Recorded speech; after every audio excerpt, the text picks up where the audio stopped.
Isa na namang video. Ha?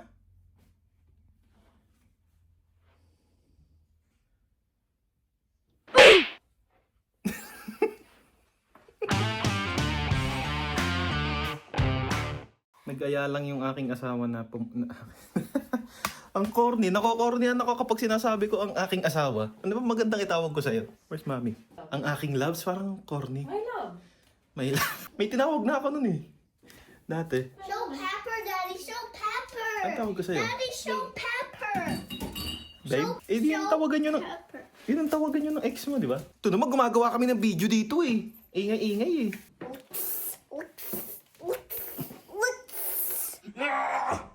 Hindi ko alam kung anong gagawin na. Hindi. Pupunta pala kami sa... No Hagley Punta kami sa Park. Hagley You Park. tried to pick me up at school. Camila, gumagawa ko ng video dito. Pupunta kami sa Hagley Park. At mag-jogging kami. Ah? Camila! Mommy, Ang kulit mo naman eh. Gumagawa nga ako ng video dito eh. Papalit ako ng damit. Pinakamabilis na pagpapalit ng damit sa balat ng lupa.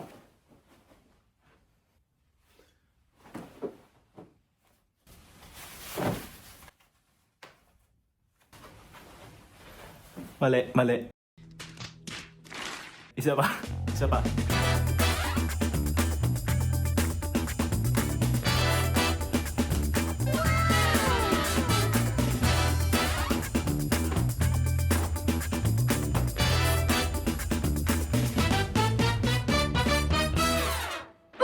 Kabayan! Kabayan! Kabayan! ano yan? Ano? Kamayan? Kabayan! Alam ko na kung anong itatawag ko sa inyo. Mga kabayan. Mga kabayan. Kabayan! Ay, kabayan! Napag-desisyon na namin ng aking mahal na asawa na pupunta kami sa Hagley Park. Again, ha? Ito yung isa sa mga lugar na pinupuntahan ng mga Pilipino, lalo na sa mga bagong dating kasi ito yung isa sa mga pinakamagagandang park, tsaka yung pinakamalaki. Naalala ko nung unang dating din namin dito. Doon din kami pumunta kasi sobrang ganda, tapos November pa yon. So ang daming mga flowers, yung iba nagbubulaklakan pa lang pero bulaklakan. Sabihin mo bulaklakan. Bukulak lang. Yan, babalik. Punta lang kami tapos magja-jogging ng konti. Kita-kita tayo sa sasakyan. Mga kabayan! Mga kabayan!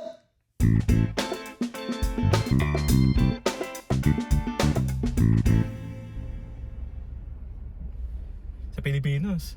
Bahala ka. Masagasaan ka. Nakausap ko kasi kanina to. Sabi ko lang kung ano yung mga rules dito. Pagka sa stoplight, kung sino yung mag-giveaway sa rotonda, sa roundabout, tsaka sa pedestrian lane.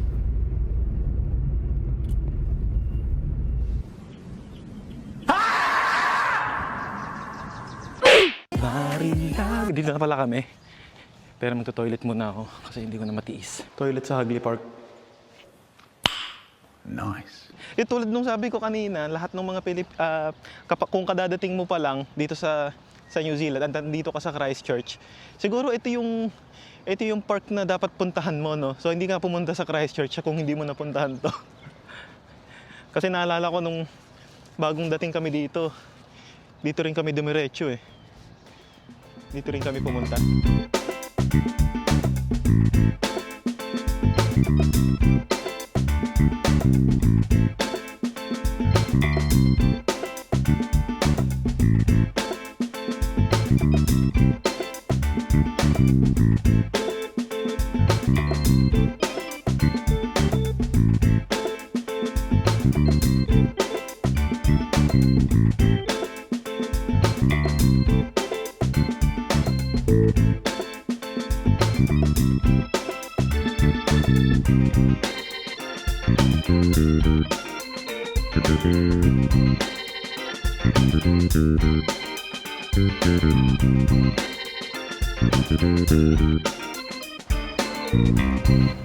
Lagi kaming ganito, yung sa parents ko at mga kapatid ko kapag pumunta kami sa gantong lugar na sobrang ganda tapos park, tapos ang daming spaces, sasabihin namin kung sa Pilipinas siguro dito, ang dami na nagbebenta ng mga sigarilyo. Ang dami na siguro nagbebenta ng kung ano diyan sa gilid. Eh, yun din yung memories na yung inaalala ko eh. Mas gusto ko kasi yung maingay. Minsan, mas gusto ko yung maingay kaysa peaceful. Turo ko sa inyo tong pangalan ng bulaklak na to. Ang tawag sa bulaklak na to ay pure and simple. I know. Ito pala, ito, Muppet. Yan, Muppet. Ito namang isang bulaklak na nandito. Itong bulaklak na to, ito yung na-retrieve nila sa lububog na Titanic. Ayan, nag-iisa lang yan. Rosa. Titanic. Rosa, Rosa, Rosa, Rosa. Tapos, ito namang bulaklak na to, tumutubo lang to kapag katapos ng bagyo.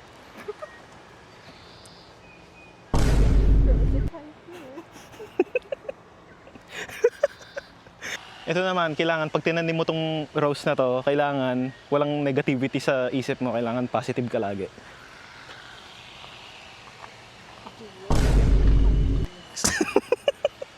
Corny! Stop it. Get some help. Ito namang rose na to, yung mga nagtatanim lang nito, mga kagaya ko, yung mga nag-gym. Macho. Macholo. Ito yung bee, mami. Video mo tong bee. Ito nga eh, laki eh. Ay, ano ba?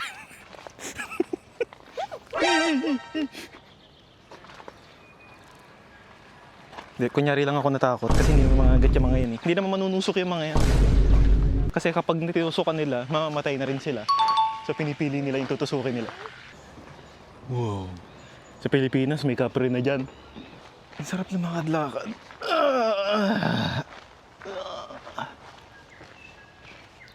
New Zealand World Peace Bell.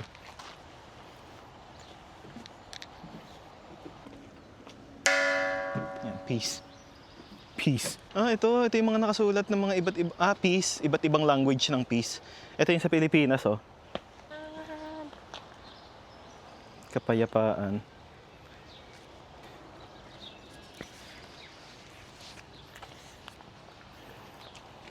Like a piece of Inaalala ko dito, si Inay.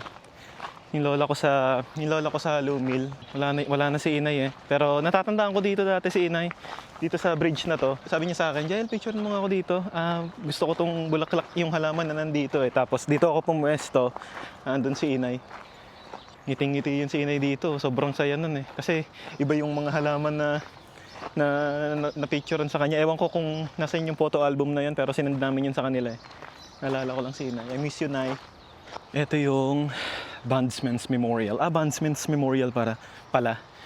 Nakita ko madaming kinakasal dito eh. Dito may mga kinakasal, di ba? Dito sa garden dito, mga kinakasal sila. Kaso nakakatakot ikasal dito kasi pag may sumigaw na kapag ay object sa kasal nyo, hindi ko alam. Totoo ba? Yung mga Pilipino na nandito sa New Zealand na kinasal, dito sa New Zealand kinasal sa mga garden wedding, totoo ba na kapag may nag-object, tigil ang kasal nyo? Hindi na siguro uso yun, pero ewan ko. Wala pa rin ako nakikitang Pilipino. Alam ko lang ba tayo walang makitang Pilipino? Nagtatrabaho sila. Mga Pilipino pinakamasisipag talaga. Ako lang yata ang Pilipinong tamad eh. Hindi, joke lang. Nag-aaral pa kasi ako. Pero masipag naman ako pumasok. Wala akong makitang Pilipino, guys. Mga kabayan! Walang kabayan dito! Walang kabayan! Oh, is it? Dinedma ka ni nanay. Nag-hi kay nanay, dinedma. Pag mga taga dito talaga, palabate, kahit saan mo sila makasalubong, mostly sa park talaga eh, tsaka yung mga gantong lugar, pag nakakasalubong mo sila, mag-good morning sila sa'yo. Pero ewan ko kapag ka nakikita nila na may camera sa harap mo, kung bumati pa rin sila. Kain ba tayo? Parang nasa sukalan na tayo.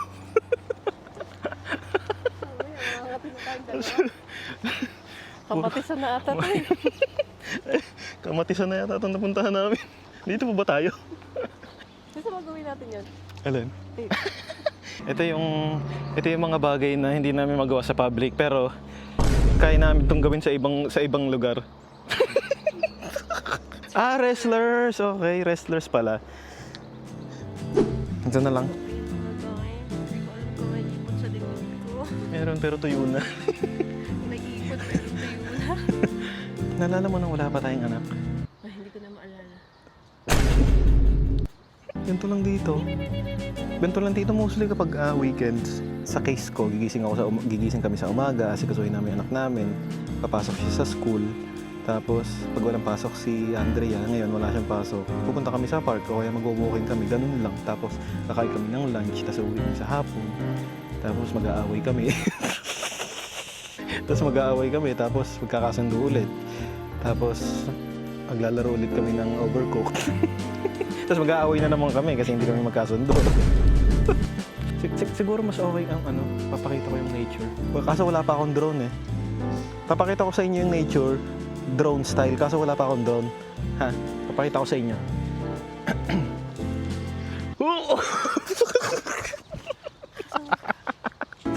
Drone shot! Buti na lang damuhan tong nasa baba. Kung nabitawan ko yun, mag-aaway na naman kami nito. Inat! Tara na, wala pa rin ako makitang Pilipino, guys. Mga kabayan. Sumigaw kaya ako ng kabayan dito. Tingnan ko kung sinong lilingon. Kung sino lumingon kapag sumigaw ako ng kabayan Pilipino.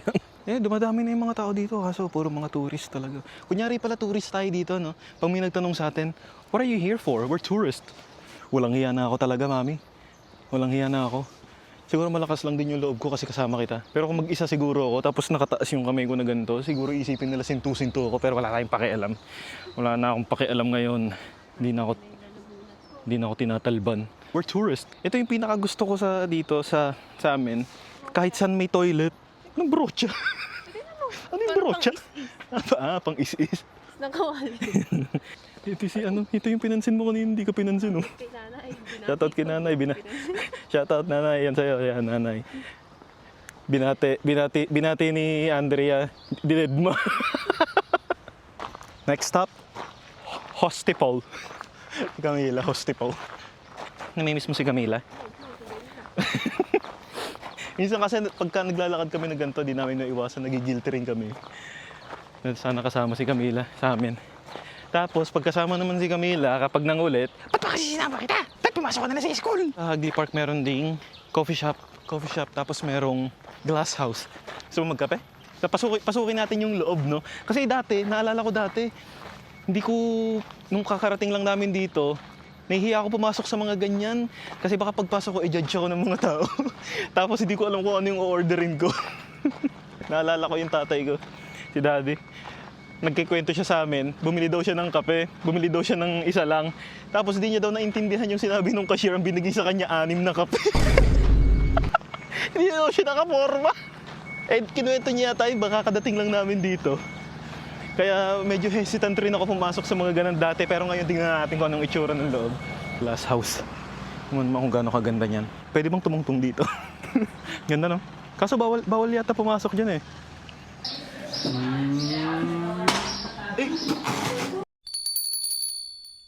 Ice latte with sweetener. With sweetener gusto mo?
nandito ka? Bumalik ka ng Pilipinas. Balik ka sa Pilipinas. Dito naman sa side na to, dito na kami sa isang parking eh. Halos naikot natin ano. Dito kami sa isang side dito. Dito may nagtitinda ng may nagtitinda dito ng mga halaman tapos walang tao. So maglalagay ka lang ng pera tapos kung magkano yung halaman doon. Yun yung babayaran mo. Meron ko na sa Pilipinas, 'di ba? Honest store, honesty store, matawag doon. Natatandaan mo 'yun? May nag-video ng ganun eh. Honesty store. Sa Pilipinas ba 'yun? Oo nga, sa Pilipinas nga ata 'yun. Sa probinsya. Kalimutan ko na kung ano. You can do bank transfer as well. Yun. Pwede ka palang mag-bank transfer. So, ayun, all plan, $7 lang. Pwedeng cash, pwedeng bank transfer. Tapos iba't ibang klase ng halaman. Tapos may mga price lang sila dyan sa gilid. Tapos yun lang yung babayaran mo. Grabe, guys, hindi tayo, walang mission failed tayo. Mission failed. Wala akong makita mga Pilipino. Siguro mas okay siguro kung sa night market nga tayo pumunta. Tapos tatanungin ko lahat ng Pilipino doon.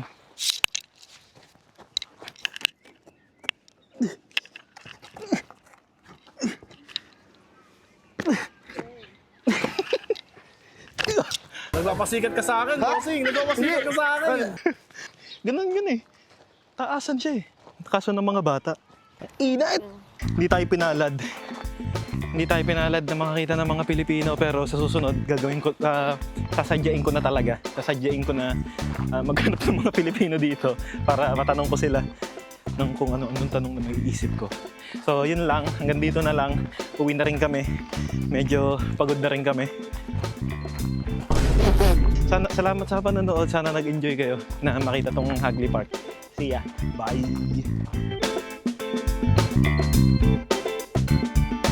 Thank